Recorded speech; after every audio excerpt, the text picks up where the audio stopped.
Je suis Jean-François Bollier, sculpteur depuis un certain nombre d'années et peintre. J'ai créé cette sculpture. Cette sculpture, au-delà, m'a échappé, dans le sens que c'est une sculpture qui va devenir un emblème. On s'aperçoit que dans une différence, mais ce n'est pas une différence, c'est une complémentarité, nous obtenons un cœur. Un cœur, c'est ce qu'il y a de plus important. Ce qui est intéressant, c'est que pour la première fois, une sculpture peut échapper à son créateur.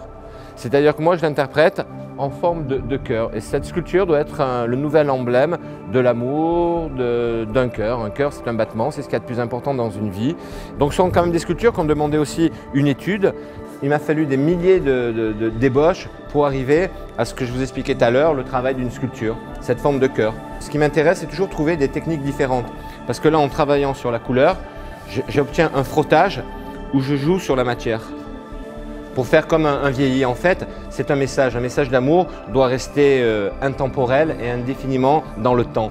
Donc vous voyez, là, sur des reflets de lumière, nous obtenons des tons or qui sont beaucoup plus clairs et beaucoup plus foncés. On joue avec la couleur, c'est aussi intéressant. Après avoir joué avec l'acier, de jouer avec les couleurs.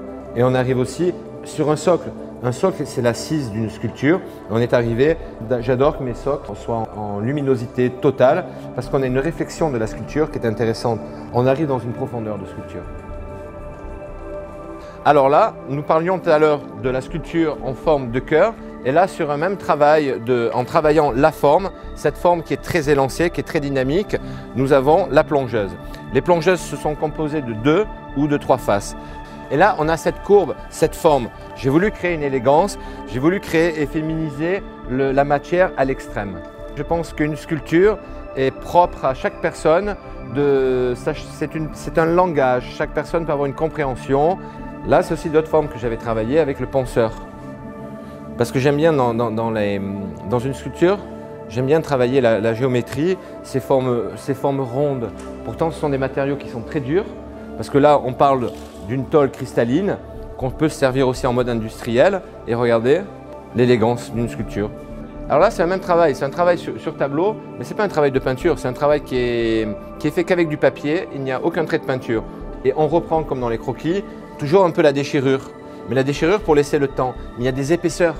Il y a beaucoup d'épaisseur et là on voit des transparences. Après la constitution de la sculpture que je vous avais présentée en bas en tôle cristalline a été refaite sur un mouvement direct, avec un trait direct, pour faire une dimension en 3D. Donc il faut toujours donner encore, comme je reparlais, on a fait un assemblage de 3 matériaux. On parle de l'alu, de l'acier et de l'inox. Regardez là, quand on regarde une face là, il y a toujours une différence avec une deuxième face. Vous voyez, la découpe du nez, la coupe, l'élégance.